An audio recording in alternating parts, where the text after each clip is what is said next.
ዶክተር ታምራት ሞገስ ባላለሁ በጥቁር አንበሳ ሆስፒታል የህፃናት የልብ ህክምና ስፔሻሊስት ነኝ። በፔዲኬር ውስጥ የልብ በሽታዎችን በማከም ሰርቪስ ይሰጣለሁ ማለት ነው። በብዛት በኢትዮጵያ ውስጥ የማክማቸው የልብ የህፃናትና የልጆች ችግሮች በመጀመሪያ ደረጃ አብረው የሚወለዱ የልብ በርካታ አይነት የልብ ችግሮች አሉ።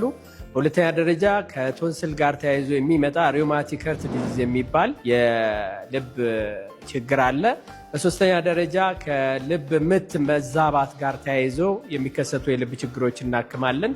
በአራተኛ ደረጃ ከልብ ጡንቻ መላላት ጋር ተያይዞ የሚመጡ የልብ ችግሮችን እናክማለን። ሌላ በኢንፌክሽን ምክንያት የሚመጡ የልብ ችግሮችና ከሳምባ የደም ስሮች መጨራመት ጋር ተያይዞ የሚመጡ የልብ ችግሮችን እናክማለን። እንግዲህ ፔዲኬር እንደሚታወቀው በጣም የተለያዩ አይነት ሰብ ስፔሻሊስቶች የሚገኙበት ብቸኛ የህፃናትና ልጆች የህክምና ማዕከል ነው።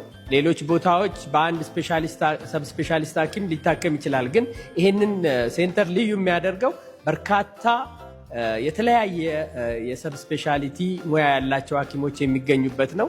እኔም እንደነሱ እንደ አንዱ ሰብ ስፔሻሊስት ሐኪም በዚህ ሴንተር የምሰራው። እኔን የምትፈልጉ ሰዎች ቅዳሜ ማለዳ ከ3 ሰዓት እስከ 6 ሰዓት ብትመጡ በዚሁ ሴንተር ታገኙኛላችሁ።